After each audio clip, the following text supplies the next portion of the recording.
రైతు భూమిపై వివాదం. లహరి రిసార్ట్స్ యాజమాన్యంపై సంచలన ఆరోపణలు. కురుమ రైతు భూమిని కబ్జా చేసేందుకు ప్రయత్నాలు జరుగుతున్నాయంటూ లహరి రిసార్ట్స్ యాజమాని గట్టిపాటి హరిబాబుపై తెలంగాణ రాష్ట్ర కురుమ సంఘం ప్యానెల్ 2 నాయకులు ఆరోపణలు చేశారు.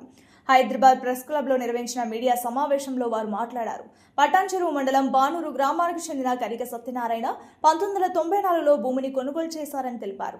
రిసార్ట్స్ కు దారి కోసం 2004లో 2 ఎకరాల భూమిని హరిబాబు కొనుగోలు చేశారని, మరో 2 ఎకరాలపై కూడా హక్కు పొందేందుకు ప్రయత్నాలు జరుగుతున్నాయని ఆరోపించారు. డాక్యుమెంట్లలో తప్పుడు వివరాలు సృష్టించి భూమిని స్వాధీనం చేసుకునే ప్రయత్నాలు చేస్తున్నారని నాయకులు పేర్కొన్నారు. రైతుకు న్యాయం జరిగే వరకు పోరాటం కొనసాగిస్తామని స్పష్టం చేశారు. సమస్య పరిష్కారం కాకపోతే సుమారు 2000 మందితో లహరి రిసార్ట్స్ ఎదుట ధర్నా చేపడతామని హెచ్చరించారు. ఈ ఆరోపణలపై హరిబాబు లేదా రిసార్ట్స్ యాజమాన్యం స్పందన తెలియాల్సి ఉంది. ఒకసారి ఈ పాంప్లెంట్ చూడొచ్చు అందరూ కుర్మ కులస్తులు. ఎందుకంటే కుర్మలను మోసం చేసిన ఎవరిని వదలం. ఇలా ఎగ్గమల్లేశంలో వదులుతలేము. ఈ గడ్డిపాటి హరిబాబును కూడా మేము వదలము.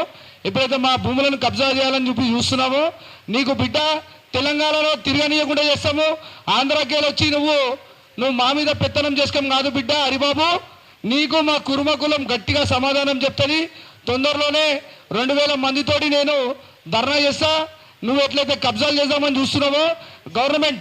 ఇంకొకటి, తెలంగాణ ప్రభుత్వం రేవంత్ రెడ్డి అన్న survey number 193 survey number 200 Banuru మండలంలో ప్రభుత్వ భూములు, బానూరు గ్రామంలో ఈయన ప్రభుత్వ భూములు కబ్జా చేసిండు.